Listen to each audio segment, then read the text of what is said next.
Bem-vindos ao Domcast, o podcast onde exploramos diversos temas relacionados à fé histórica e comunidade. Eu sou Beatriz Cruz e hoje temos o prazer de receber o diácono Afonso José e o Valdo também da nossa paróquia.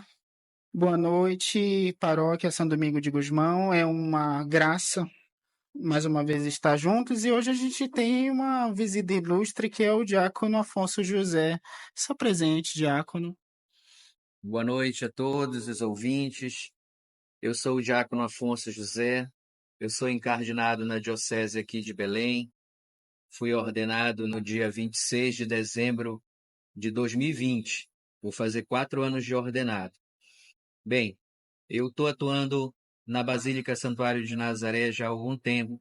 Eu sou casado, tenho 2 filhos e estou aqui para discutir com vocês sobre um tema muito interessante, que é a Sagrada Escritura, a nossa Bíblia, a nossa comunicação com Deus. Muito obrigado, diácono. E, primeiramente, a gente vai ver como se apresenta a Escritura na vida da igreja, né? Que é um dos 3 pilares da nossa revelação, da nossa palavra de Deus.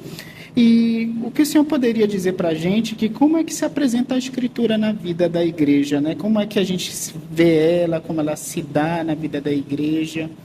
Se eu pudesse falar um pouquinho para a gente. Caro Valdo, é notório a importância da Sagrada Escritura na vida da igreja. Esse tripé, esse apoio que é composto pela Sagrada Escritura, o magistério e também a tradição é fundamental para o crescimento da nossa fé. Agora a gente precisa entender que a Bíblia não nasceu da noite para o dia. A Bíblia nos foi herdado. A Bíblia nos foi trazida através de um povo de fé. Um povo que veio caminhando e que foi escolhido por Deus, o povo de Israel. Toda essa tradição, toda essa inculturação judaica chegou até nós. São José era judeu, Nossa Senhora era judia, Jesus foi educado e versado na lei judaica. Tudo que Jesus veio fazer aqui foi complementar aquela lei antiga. Então, que fique claro na nossa cabeça, no nosso coração, que a Bíblia não foi assim da noite para o dia, no estalar de dedos, que ela foi composta. Ela é uma história, ela é milenar. Então, naquilo que a gente entende como Bíblia canônica, Bíblia católica, apostólica, romana, ela tem um percurso.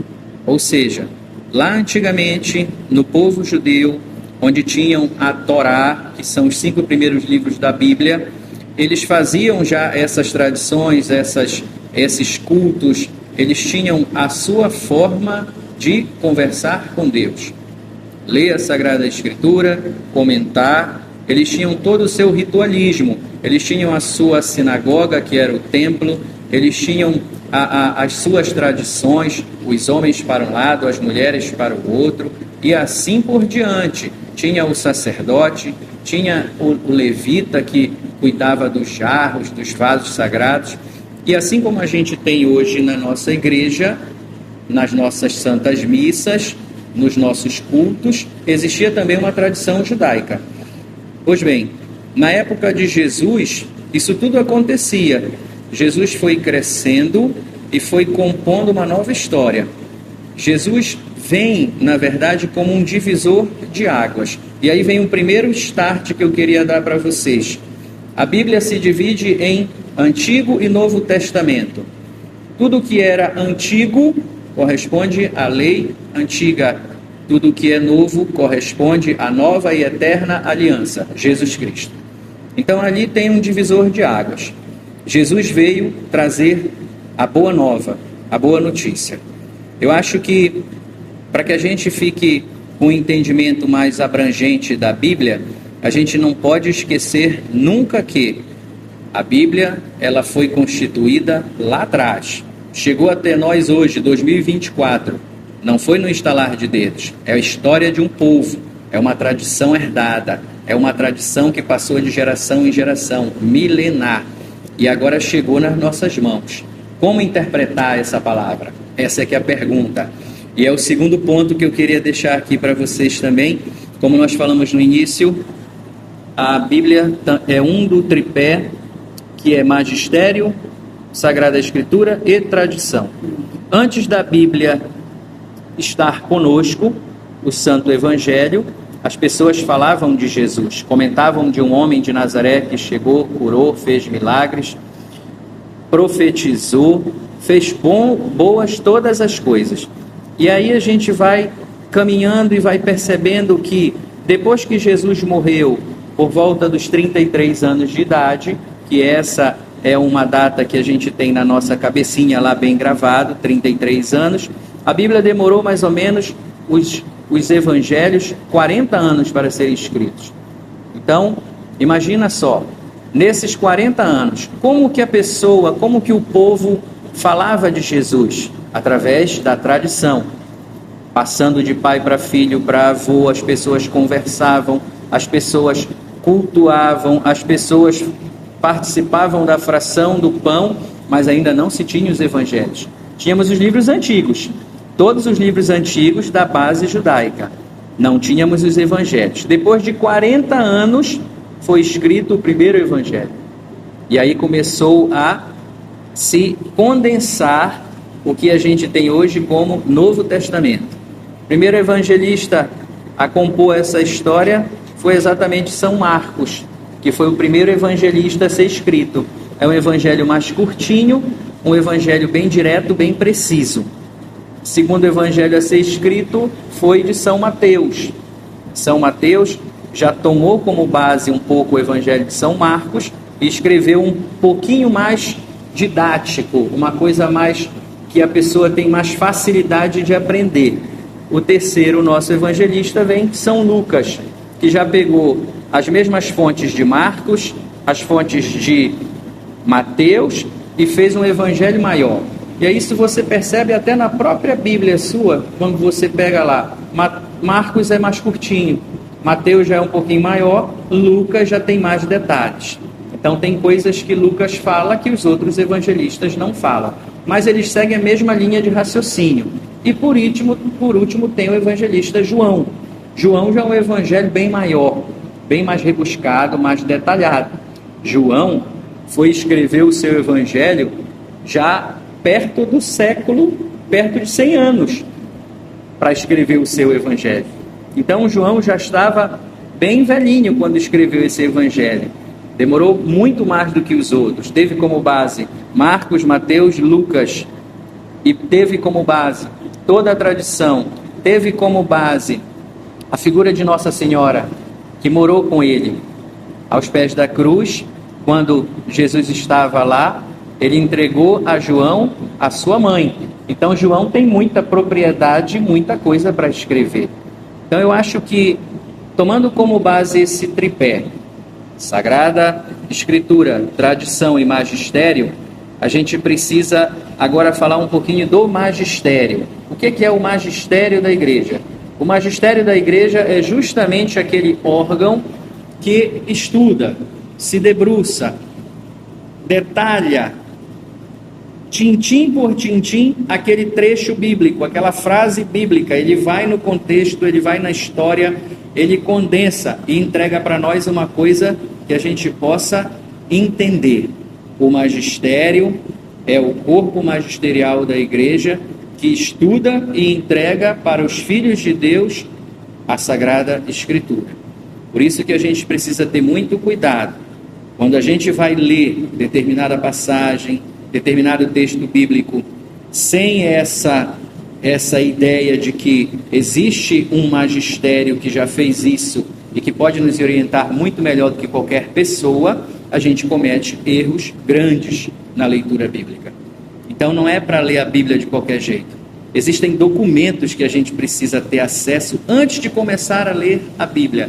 Interpretação da Bíblia na igreja é um deles. É um livrinho que tem amarelinho daqueles, eu esqueci o número dele agora, mas é só pesquisar aí, Interpretação da Bíblia na igreja, e você vai ler. É um livrinho que deve ter umas 60 páginas, curtinho, pequenino. Ele vai lhe ajudar e lhe nortear naquilo que você precisa saber para que você entenda. E existem livros somente para entender o contexto histórico de Jesus naquela época, como era na época de Jesus. Porque a gente esquece a temporalidade da Bíblia. Quando eu falo temporalidade, são os anos que se passaram e a Bíblia continua sendo a verdade da nossa fé. Vamos imaginar o seguinte: imagina se a gente voltasse no tempo, 10 anos para trás. Os costumes de hoje, que vocês 3 aqui fazem, são os mesmos ou iguais os de 10 anos atrás? Algumas coisas sim, mas outras coisas já modificaram, né? As gírias, né? Os jovens, né? A gente lidar com os jovens já mudaram completamente, a mentalidade também já mudou. E, Valdo, a gente está falando isso em 10 anos. Imagina a gente falar isso de 100 em 100 anos. Vamos voltar no primeiro século. Como era o primeiro século de criação, depois da morte de Jesus? O que acontecia na igreja? Os santos padres que lutavam pela nossa fé, para que a nossa fé não fosse destruída, não morresse, não caísse em heresias. O segundo século, o terceiro, o quarto, nós estamos falando de 100 em 100 anos. Aqui a gente começou o nosso papo, o nosso bate-bola, de 10 em 10. Imagina agora se a gente atrasasse 100 anos os nossos costumes. Imagina como seria 100 anos atrás a nossa vida, comparando com a vida atual. Por isso que eu digo que a gente às vezes esquece do poder do Espírito Santo na Sagrada Tradição, na Sagrada Escritura e no Magistério. Porque para que uma tradição dure 100 anos já é difícil. Imagina uma tradição durar 2 milênios. Imagina uma igreja durar 2 milênios. Não é qualquer força que rege a igreja, é o Espírito Santo. Então a gente precisa sim contar com o auxílio do Espírito Santo, mas a gente tem o magistério para nos orientar no caminho certo. E o caminho certo qual é? É aquele que aponta à igreja. Eu conheço tantas histórias, pessoal, de pessoas que cometeram erros grandes ao ler a Bíblia e interpretá-los com sua própria percepção.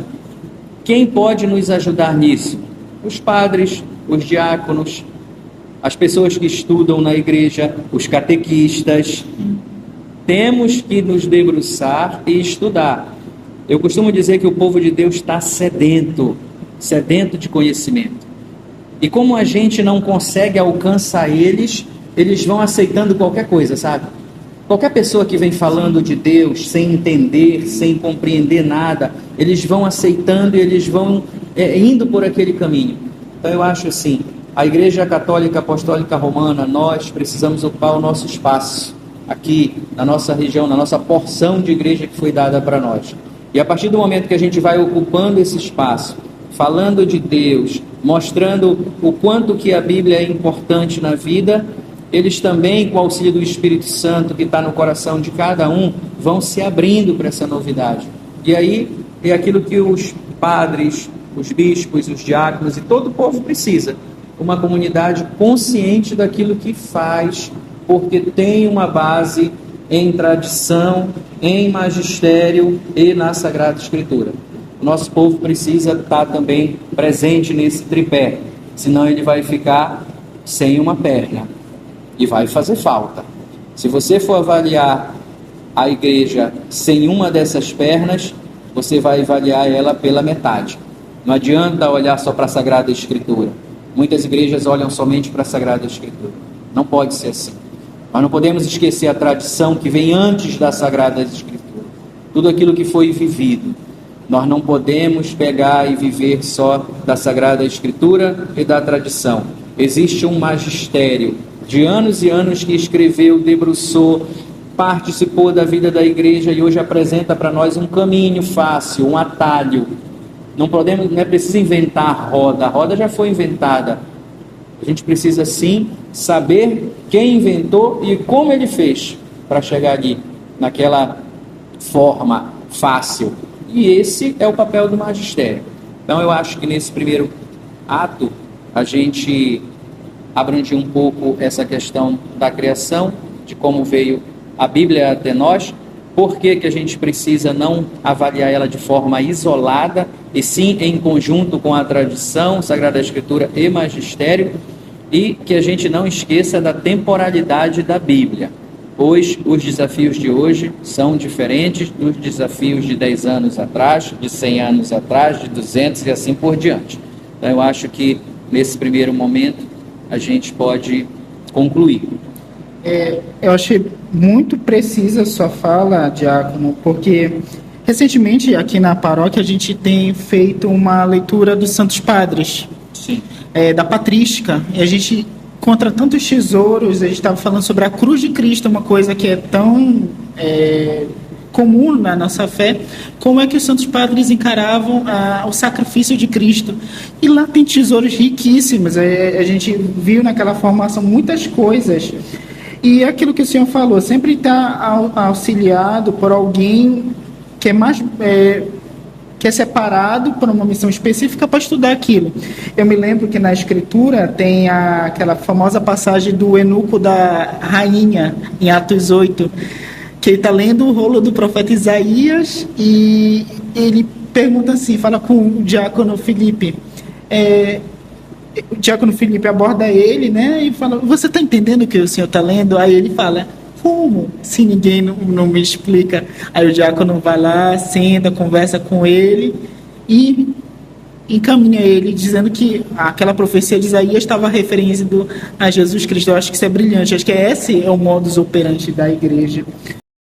Como um fiel católico não clérigo deve cultivar uma vida de aprofundamento na Sagrada Escritura? Olha, eu acho que, assim, cada momento da nossa vida, a gente precisa estar aberto a essa visita de Deus na nossa história. Existem pessoas que herdam isso de seus pais, quando pequenos, seus avós, quem mora com eles, e eles vão sendo encaminhados nessa direção. Existem pessoas que são encaminhadas nessa direção, mas aí passam pela adolescência, ficam rebeldes e vão embora. Mas sabem o caminho, voltam à casa de Deus. Existem pessoas que não viveram isso, não experimentaram, nunca experimentaram outras coisas, e depois de um pouco mais adultos experimentam e voltam. Então existe essa separação na nossa vida de comunidade, de povo de Deus. Agora, o que é comum a todos esses é o contato com Deus. Deus chama. Essa é a grande questão. Não fostes vós, não fomos nós que escolhemos Ele, foi Ele que nos escolheu. Antes de tudo, Deus já tinha nos escolhido. E assim acontece também com todas as pessoas. Todas as pessoas. Mas até as pessoas que não acreditam em Deus, elas têm a semente do Verbo lançada no coração delas. E essa semente um dia vai brotar, nem que seja na hora derradeira, no último momento da sua vida, que ele diz assim: Senhor, salva-me. Jesus vai salvá-lo. E assim, as portas da misericórdia são abertas para todos nós. Agora, como que a gente vai cultivar esse cuidado, esse aprofundamento da Bíblia na nossa paróquia, nesses níveis paroquiais, nessas idades, nessa faixa etária de pessoas? As crianças precisam ser orientadas. Isso é um desafio paroquial nosso. Como orientar essas crianças? Como conduzir essa criança? Os jovens também precisam ser orientados. Existem formas de falar com os jovens. Existem jeitos de falar com os jovens, assim também como para as crianças. E os adultos. Então, é uma riqueza muito grande da nossa igreja e também um campo de trabalho vastíssimo para todos nós. Ocupar esse espaço que é nosso. Volto a dizer que o Senhor mande operários para a messe. A messe é muito grande. E cada sala de catequese nossa, seja de criança, jovem ou adulto, está formando operários para essa messe. Aqui é a realidade nossa. Catequista, estagiária de catequista, mas já está aqui na missão. É estagiária? Não? Aprendiz. Tá bom, filha, aprendiz. É mais bonitinho, né? Então tá. Então, a gente vai caminhando nesse viés, nessa linha, para que a gente consiga alcançar os corações das pessoas, sejam elas crianças, jovens, adultos ou até os velhinhos. Mas o importante é, o povo está sedento de Deus. Aonde que ele vai matar essa sede? É na Sagrada Escritura. Mas assim como você falou, Valdo, o eunuco não tinha ninguém para explicar a ele. E aí a igreja apresenta um ministro ordenado na época, que era o diácono Filipe. Mas hoje, pela quantidade de gente necessitada, nós não podemos contar só com os ministros ordenados. Graças a Deus eu consegui vir aqui com vocês hoje. Mas vocês estão aqui e vocês sabem que existem pessoas capazes. E a gente precisa, sim, entre nós, catequistas, ministros ordenados, disseminar o conhecimento para que todos tenham acesso. E aí, através de vocês, de todo o povo, a gente vai conquistando mais espaços. E é claro que tem também as possibilidades de conversar com os nossos sacerdotes, fazer uma formação com o padre, convidar os diáconos para falar, mas o protagonismo do leigo na igreja hoje, nesse papel de ensinar também as Sagradas Escrituras, deve ser muito grande. Nós temos que tomar essa posse disso. Antes de eu ser diácono, eu era catequista. Eu passei sendo catequista de adulto durante 12 anos na Basílica. E por mim passaram muitas turmas, graças a Deus. Ou seja, Deus vai agindo e operando graças através de nós. Por mais que a gente não perceba, a graça de Deus está acontecendo e a Sagrada Escritura está se fazendo verdade de fé na vida de muitas pessoas. Sagrada Escritura, Sagrada Tradição, Santo Magistério, tudo aquilo que a igreja faz é pontuada nesse tripé. E quando a gente começa a passar para as pessoas que estão ao nosso redor, que elas tenham esse cuidado na vida, a Sagrada Escritura ilumina os passos, o caminhar. A Santa Tradição também nos dá os costumes para que a gente vá vivendo a nossa fé e assim por diante. E existe o magistério, que hoje a nossa paróquia também pode fazer esse papel magisterial, seja com o nosso pároco, os vigários, os diáconos, os catequistas. O importante é não parar de estudar. Esse é o grande X da questão. Não podemos parar de estudar, porque por mais que a gente estude de manhã, de tarde, de noite, ainda vai faltar muita coisa para a gente ler. São 2000 anos de história, como eu falei lá atrás. Se a gente está estudando, como você falou, a patrística, os santos padres, a gente vai vendo as belezas que a igreja fazia lá atrás e a gente vai se reconhecendo hoje. Aquilo que fazíamos lá atrás, a gente reconhece hoje. E aí eu digo para vocês uma coisa. Às vezes falta sentido na vida das pessoas porque elas estão só olhando para o seu futuro e elas estão perdendo a essência da vida delas.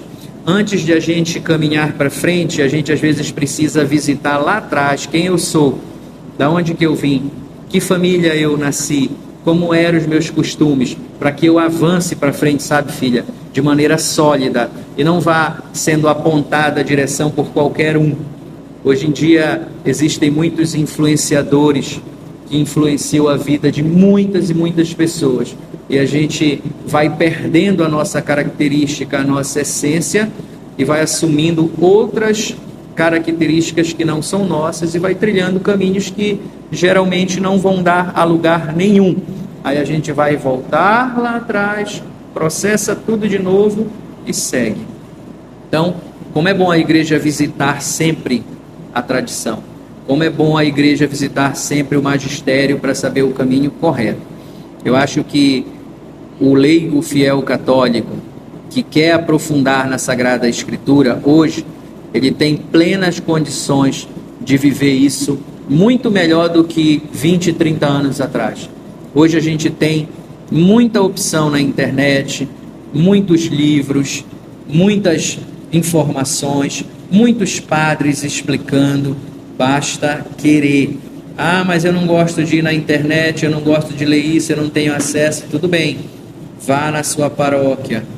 Vou dizer uma coisa para vocês. Antigamente, quando acabava as missas, principalmente as missas de domingo, e as pessoas escutavam uma boa homilia, elas ficavam com dúvida de alguma coisa.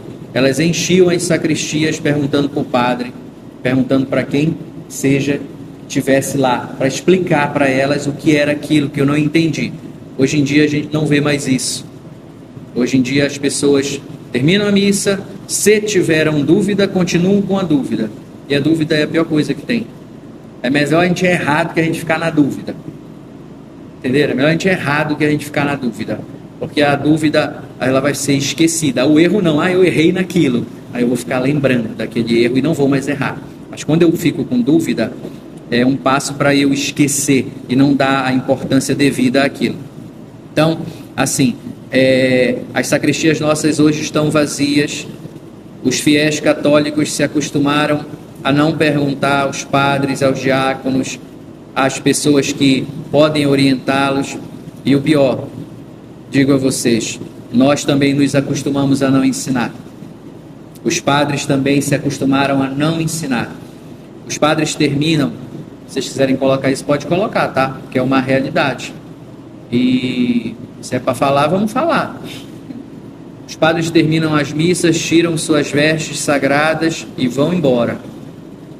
Se acostumaram a isso. Os diáconos também. E quem lá, ninguém mais vai perguntar, o povo não pergunta, o padre também não responde, se acostumaram a isso.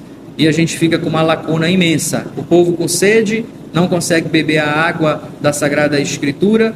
Qualquer coisa que ofereçam, ele vai tomar.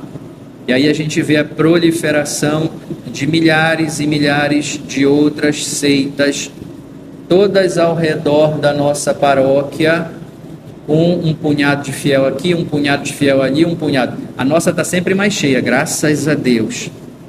Mas aquele povo lá poderia estar aqui dentro, bebendo da verdade, da Sagrada Escritura. E não, possivelmente, não estou dizendo que são todos, mas possivelmente sendo enganados e orientados de forma errada na comunhão da palavra de Deus. Eu acho que esse protagonismo nosso ministerial dos diáconos e padres já acontece, mas a gente precisa fazer também um protagonismo nosso quanto leigos na paróquia. Cursos de formação, capacitação para leigos. Catequista, muitos cursos para catequista. Muitos cursos para catequista. Eu acho que esse é o caminho de a gente atingir todos esses corações aí, seja de criança, jovem, adultos e idosos, que estão sedentos da palavra de Deus. Inclusive, o senhor atentou para uma coisa que, por exemplo, aqui na nossa paróquia, tinha umas formações assim pingadas. Agora, nosso pároco ele fez um itinerário de formação, tanto é que a gente está tendo formação regular. O último itinerário teve 54 pessoas, que foi sobre o mês da Bíblia. 54 de várias pastorais e tal. Algumas pessoas que frequentavam somente a missa foram também, e eu me surpreendi positivamente. 54 pessoas, mas foi um início, já está começando. A sede. A sede, então é exatamente isso.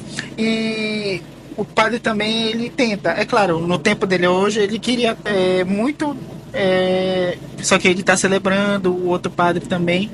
Mas eu sinto no ministério dele, não é porque ele é nosso pároco, mas eu sinto que ele tenta fazer formações conosco. É algo que a gente sentia falta. E ele faz. Agora a gente tem um calendário de formações, por exemplo, a gente estudou o livro de Ezequiel agora, por causa que é o mês da Bíblia. A gente vai estudar a devoção mariana no mês que vem. E em novembro vai ser alguma coisa sobre os novíssimos, que era alguma coisa que a gente precisava, né? Sobre a vida após a morte, o que acontece, o que é indulgência, que muita gente vai colocando coisa na nossa cabeça. Então, assim, a gente tem, graças a Deus, a gente já está com um calendário de formações.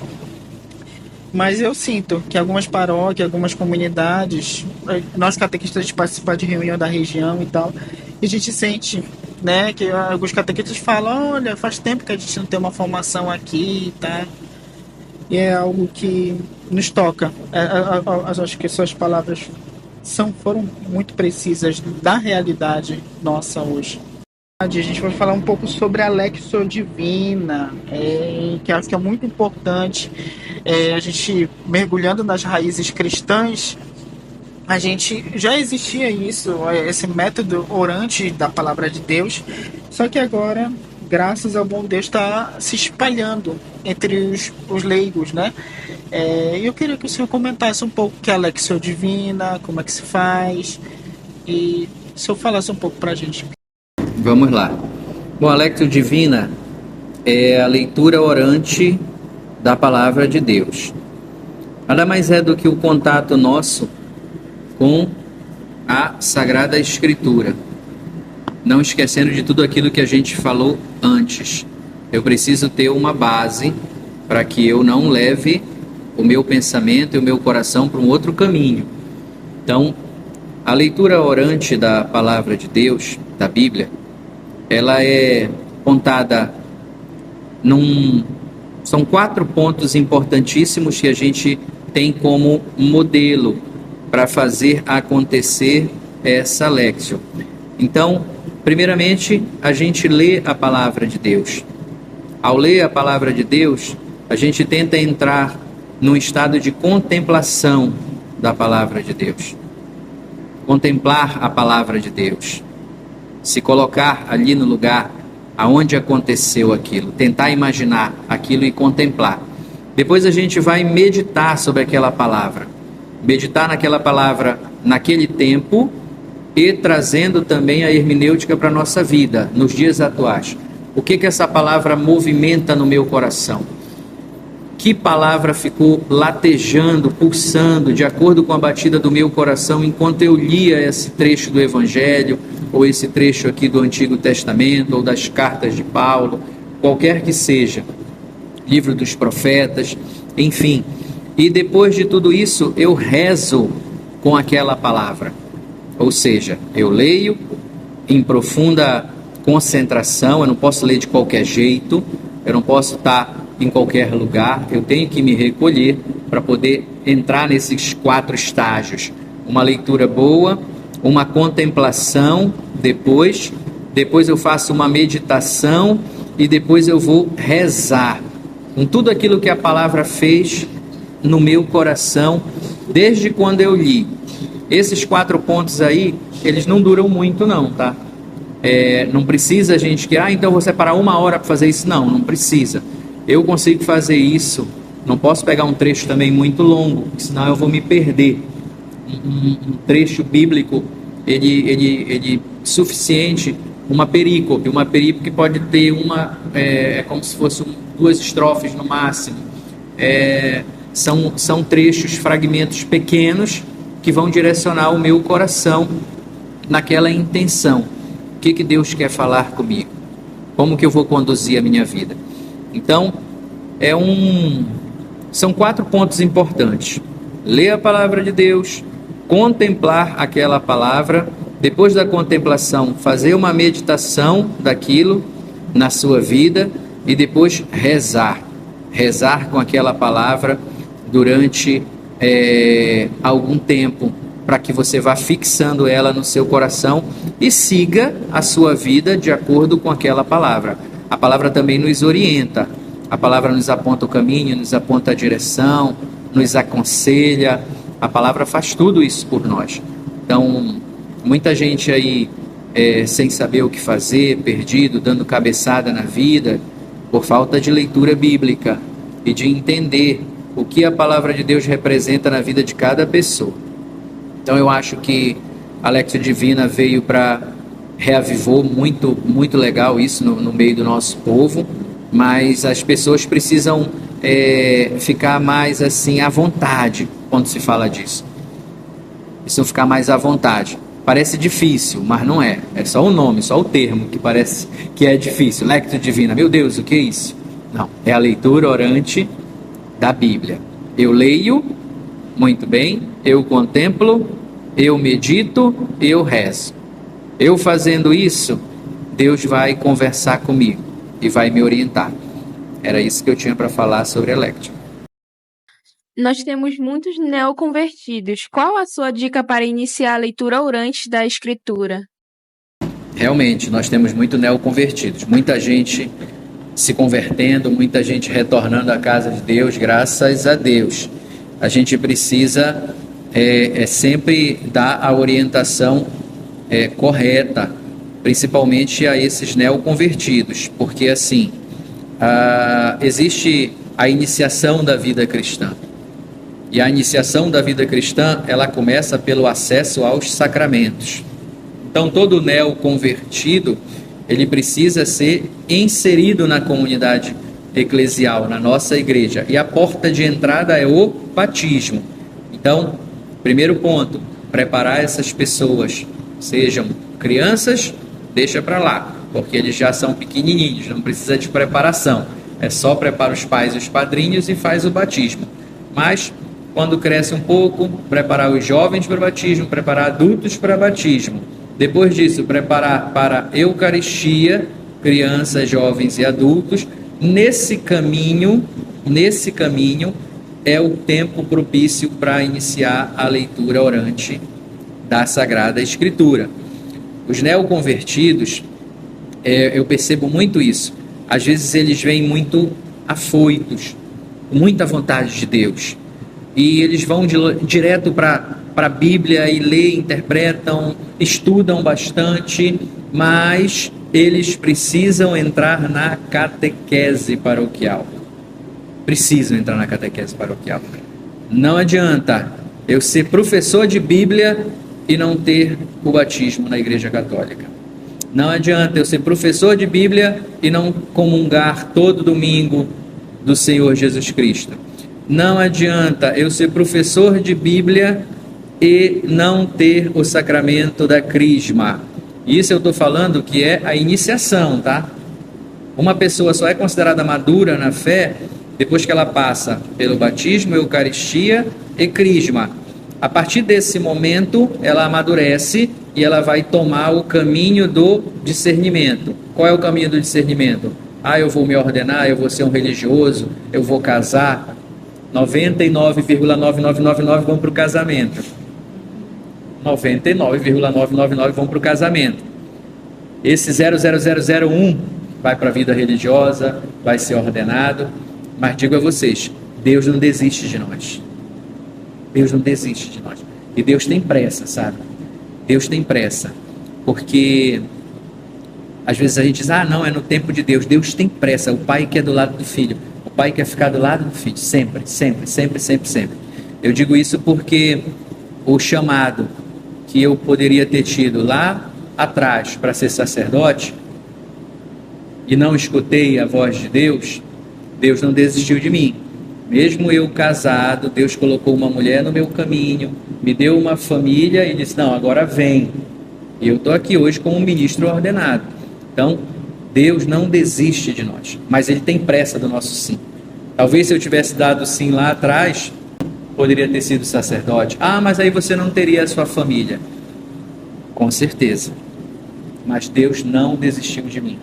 Mesmo eu não dando sim para Ele naquele momento, Ele fez um caminho totalmente diferente para a minha santificação, para a santificação da minha esposa e dos meus filhos, para que a gente alcançasse essa trilha de salvação. E aí o que fazer com esses neoconvertidos para iniciar a leitura orante?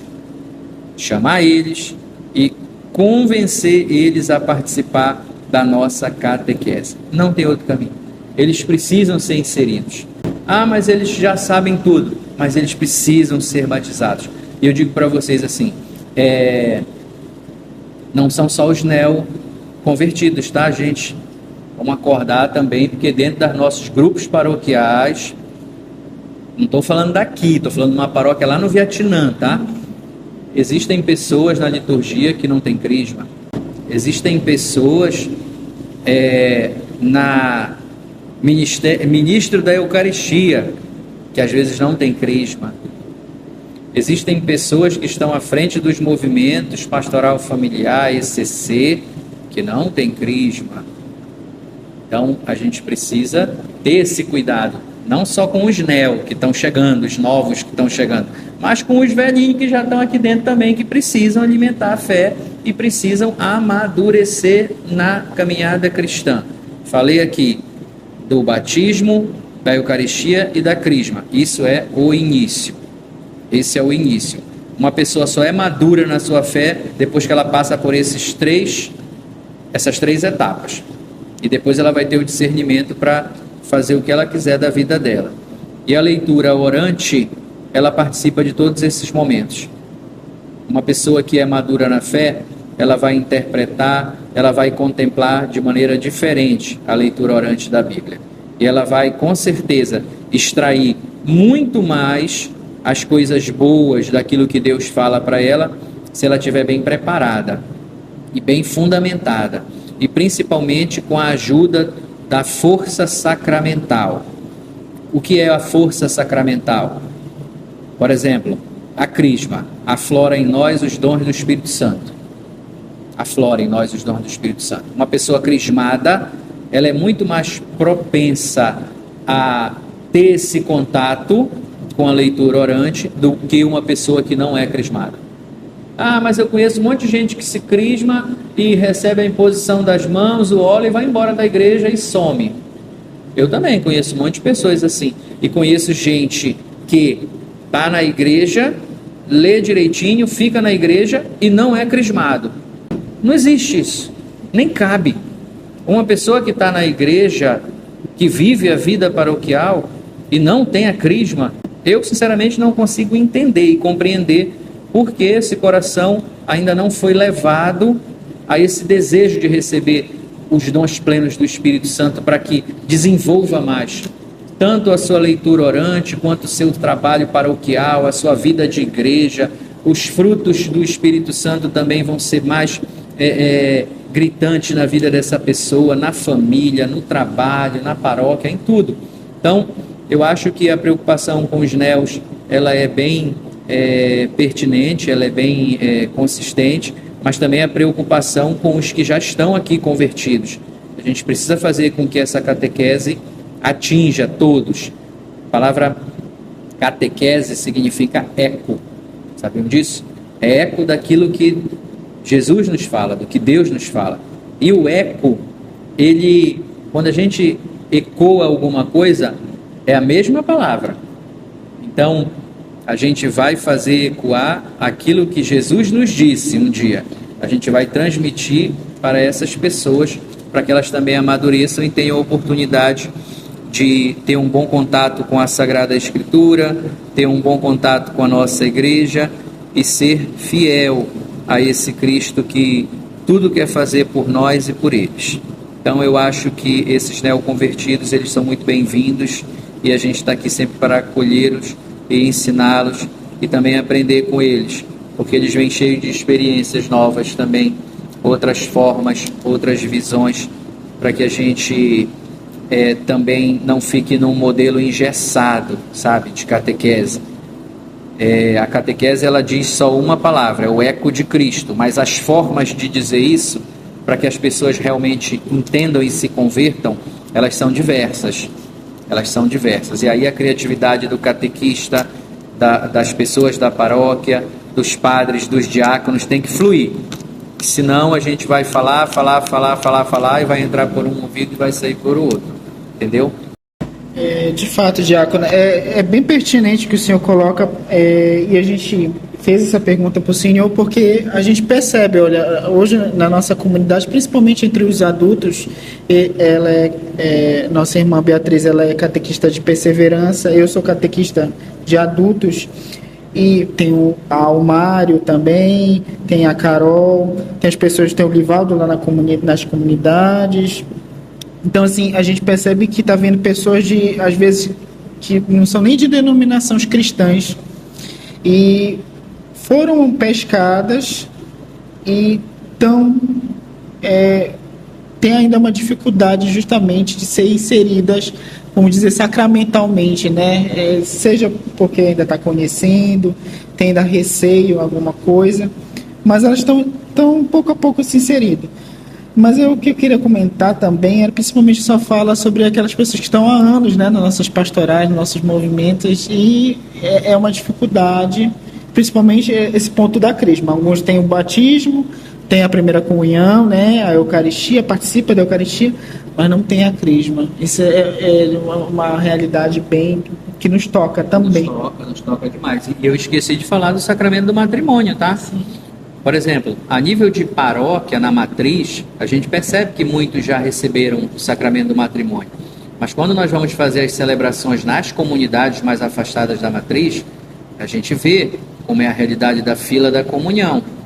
Eles entendem que eles não podem acessar o sacramento da comunhão porque ainda não tem o sacramento do matrimônio e vivem de forma conjugal. Então a gente vê que às vezes eles não vão receber a comunhão porque ainda não receberam o sacramento do matrimônio. E aí vem o alerta às pastorais familiares de toda a nossa arquidiocese. Vamos formá-los, vamos inserir eles nessa realidade e no futuro, quem sabe, promover os casamentos comunitários, que são ações maravilhosas na vida da igreja, que permitem aos casais e suas famílias terem acesso a todos os sacramentos. Então, não esquecendo do sacramento do matrimônio. Perfeito. Bom adendo. Sabemos que alguns textos da Escritura, Diácono, são de difícil compreensão. Tem algumas passagens que contexto nos escapa, um termo nos escapa. Qual seria a sua dica para o fiel comum que se depara com esses textos, né? Eu soube recentemente, eu estava vendo que um senhor, ele, por causa de um texto, ele cometeu uma coisa errada, né? Ele fez alguma coisa errada e porque fez uma má interpretação. Então, qual seria a sua dica? A pessoa se deparou com um texto difícil, o que ela deve fazer, né? Quais são os meios que ela tem de acessar realmente essa palavra de Deus por meio da Escritura, mesmo nos textos difíceis? A Bíblia, nós já conversamos aqui, ela foi escrita há muitos anos atrás. E existem termos, existem situações que hoje são vividas aqui por nós todos, que são diferentes do contexto de antigamente. E a gente precisa encontrar essas saídas com a nossa inteligência também. Nós somos tão espertos para tanta coisa, tudo a gente vai na internet, acha, tudo a gente vai ali, vem aqui, pergunta. Eu acho que, às vezes, quando a gente encontra um texto que não compreende direito na Bíblia, a gente não pode esquecer ele. A gente tem que buscar essa resposta. E cabe a cada um de nós fazer isso. Isso acontece comigo, às vezes, ainda acontece comigo, de a gente estar lendo a palavra de Deus, ou uma passagem do Evangelho, ou do Antigo Testamento, e aí a gente se depara com alguma realidade que, meu Deus, como eu vou compreender isso? Então, vamos pesquisar, vamos ler, vamos debruçar, vamos pegar o magistério que talvez já tenha feito essas respostas aí. Então, é aí que eu digo que é muito importante a gente não fazer a leitura isolado, separado. Tem que fazer a leitura em conjunto daquilo que a igreja já escreve sobre isso. Isso acontece com todo mundo. Não são só os fiéis leigos que passam por isso. Também tem muitos ministros ordenados que, lendo, não compreendem. E a pergunta é, eles estão tirando essas dúvidas deles mesmos? Essa que é a grande questão. Porque formas e maneiras de tirar essas dúvidas hoje está muito fácil. Hoje a gente entra na internet, a gente digita, a gente pesquisa e a gente consegue encontrar o significado de muitas coisas. Se continuar a dúvida, a gente consegue ter acesso também ao nosso pároco, ao diácono, a alguém que pode nos ensinar. Se continuar a dúvida, manda uma carta para o bispo. É isso. Eu já mandei carta para o bispo. Quando eu era leigo, eu mandei carta para ele e deixei lá na casa dele. Peguei lá, tinha lá a portinha lá da casa, onde a gente coloca a correspondência, e eu mandei uma carta para ele. Eu estava com dúvida, ninguém me respondia, eu coloquei. E deixei meu endereço, tudo direitinho, e ele respondeu. Na época foi o Dom Orani, não foi Dom Alberto. Dom Alberto foi quem me ordenou. Mas foi respondido. Então, não tem justificativa. Eu acho que as palavras, o texto que a gente não consegue compreender, o que a gente tem que ficar na nossa cabeça é de não ficar com essa dúvida. A gente tem que tirar essa dúvida. Porque se ficar com essa dúvida, já falei anteriormente, vai cair no esquecimento. Então, vamos atrás. A igreja está aqui sempre de portas abertas para acolher a todos que tenham dúvida, que queiram saber mais. e que também venham nos ajudar nesse discernimento juntos do que é a palavra de Deus na vida da comunidade, na vida da família, na vida da pessoa. Então, se o fiel tem dúvida, ele tem condições de tirar. Se o fiel lê a Sagrada Escritura e não alcançar a compreensão de algum texto, ele tem plenas condições de tirar, seja pelos meios de comunicação hoje digital tão fáceis, seja também no meio paroquial. Eu acredito que às vezes falta um pouco também de vontade, sabe? Às vezes a gente não tem vontade ou alguma coisa rouba a nossa vontade para as coisas de Deus. A gente faz tudo, mas quando fala em coisa de Deus, parece que dá uma preguiça, uma moleza, e a gente fica num estado de letargia. Sabe o que é o estado de letargia? É mole assim, parece que vai dormindo. É horrível. Mas mufino, né? Fica mufino, o bichinho fica mufino. Então, é mais ou menos por aí que a gente precisa também, sim, se revestir de ânimo e ir atrás. Eu acho que esse é o caminho para que a gente vá tirando as nossas dúvidas e solucionando aquilo que pode ser, digamos assim, incompreensível para nós hoje. O que é incompreensível hoje, mais na frente eu tenho certeza que você vai estar dando a mesma explicação que você recebeu, porque essa dúvida não é só sua, é de muitos. Essa dúvida não é só minha, é de muitos. Se eu não tirar essa dúvida, eu não vou estar permitindo com que as pessoas também tenham acesso àquela palavra, àquela verdade da Sagrada Escritura. Se eu tiro a dúvida que antes era minha, quando vier uma pessoa com a mesma dúvida que eu tinha, eu já vou pegar e orientar ela. Não, mas eu tinha essa dúvida lá atrás e agora eu já estou ensinando. Então esse é o papel da gente não ficar com dúvida. Perfeito, Diácono.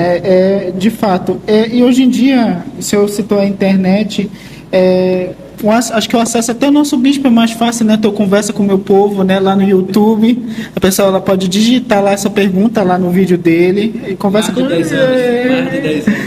E vai lendo, vai vendo às vezes. Mais de 10 anos. E graças a Deus, né? A gente tem internet, temos acesso, mas eu acho que esse é o caminho, a gente sair da nossa mesmice, né? Do nosso comodismo e ir atrás para ir buscar esse esclarecimento da palavra de Deus. Beatriz, tens mais alguma pergunta? Por fim, eu queria falar um pouco, se o senhor já começou, lá no comecinho o senhor falou sobre um livro, né? Se eu tenho alguma outra dica de livro, de canal do YouTube, que a gente possa começar esse aprofundamento da Sagrada Escritura. Temos o Catecismo, é óbvio, né, que ele é muito bom, mas um canal, alguma coisa, algumas dicas que a gente pode ter hoje para poder aprofundar nosso conhecimento da Sagrada Escritura. Maravilha. Bom, eu falei da interpretação da Bíblia na igreja. É um livrinho pequenininho da CNBB, não me recordo o número dele agora, mas esses livros são todos numerados e ele vai dar toda uma explicação. Nós temos também a Verbum Dei, que também é muito interessante, que fala de todo esse início, de como é que foi sendo passada a tradição da igreja, a parte das explicações, de tudo aquilo que é revelação do mistério, que é Jesus Cristo.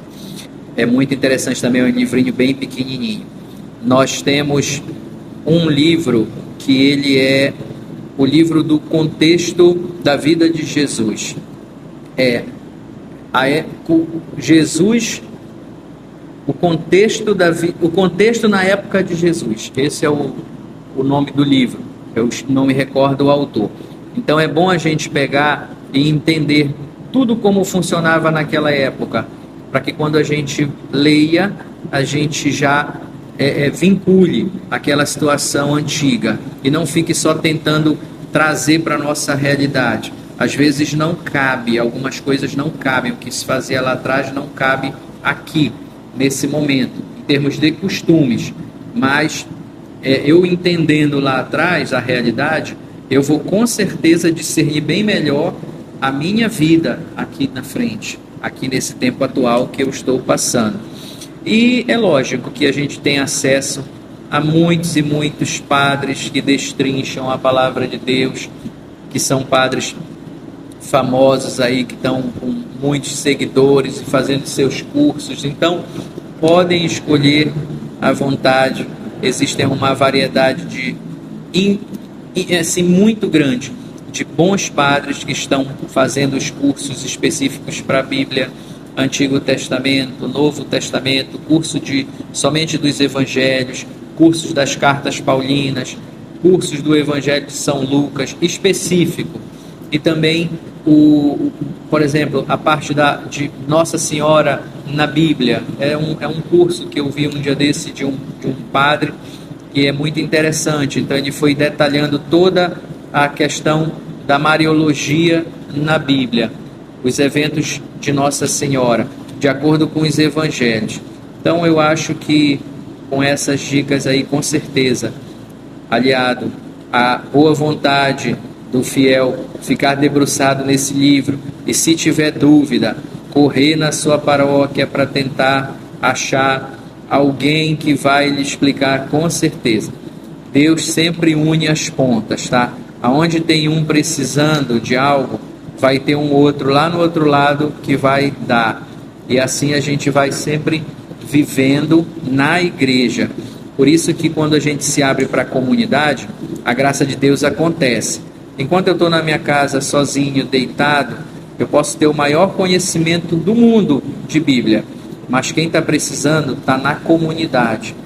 Então, é até um chamado para que a gente venha trazer mais pessoas para formar e também estarem disponíveis para passar essa mensagem de Deus, para salvar as vidas das pessoas, botar elas no caminho certo e, sem dúvida, depois ver essa pessoa também fazer a mesma coisa que você fez com ela, com outros e outros e outros. Porque quando a gente experimenta a graça de Deus, a gente não quer largar. Quer deixar de ser catequista? Não, né? Quer deixar de ser catequista? Até ela já quer ser catequista, filho? Então é isso. Obrigado pela oportunidade de estar aqui com vocês, batendo esse papo tranquilo. Não precisa ficar nervoso, a gente tem que estar calmo para as coisas fluírem. E agradeço a oportunidade, agradeço ao pároco de vocês, agradeço ao diácono Edson, que me fez esse convite, e graças a Deus conseguimos conciliar as agendas, e estou sempre à disposição naquilo que for necessário para que a gente venha ajudar. Como eu falei no início, eu sou encardinado na Arquidiocese de Belém, na Diocese de Belém. Então, esse contato entre as outras paróquias é bom, essa realidade é muito bom, tanto para nós, ministros ordenados, quanto para o povo de Deus, é bom. Então eu vou convidar o diácono Edson também para ministrar um curso lá. Bora ver se ele vai topar. Obrigado, gente. Diácono Afonso, depois eu vou passar para a Beatriz, mas eu saí muito edificada da nossa conversa hoje. E é isso. A leitura é sempre na comunidade. Minha vida, eu comecei na catequese, né? Minha família não era cristã, e eu só fui aprender realmente vivendo na comunidade. É assim que a gente vai crescendo na fé. E é muito isso que o senhor falou. Uma dúvida minha, às vezes era dúvida de outra pessoa, aí um conhecimento que eu tinha era de outra pessoa, e aí a gente vai fazendo essa troca. O próprio Deus que encarnou, Jesus Cristo, ele quis viver, né, em comunidade, com os 12 apóstolos. Acho que essa é a nosso chamado existencial, né? Viver sempre em comunidade. Beatriz. Bom, eu quero agradecer a presença do diácono José Afonso pelas suas belíssimas palavras, e também ao Valdo, nosso catequista da paróquia São Domingo de Gusmão. E muito obrigada por nos acompanhar no episódio de hoje. Esperamos vocês no próximo episódio e que Deus nos abençoe. Diácono, o senhor pode também dar a bênção para a gente encerrar bem esse episódio. Ok, claro. Então, Vamos agora pedir que Deus, que esteve conosco em todo esse momento de graça, que Ele derrame sobre nós as suas bênçãos de paz, de amor, de alegria, de felicidade. Que essa bênção venha carregada de muita força do Espírito Santo e afaste dos vossos corações todo o mal, afaste de vossas casas todo ódio, todo rancor, todo desespero, toda gritaria, toda depressão, tudo aquilo que pode estar atentando contra a sua vida e a sua caminhada espiritual. Te peço isso, Senhor Deus de bondade, por intercessão da Virgem de Nazaré, que desça sobre cada um de vós e vossas famílias as bênçãos de Deus, Ele que é Pai, é Filho e Espírito Santo. Amém. Muito obrigado, pessoas, e tchau, tchau. Até o próximo episódio.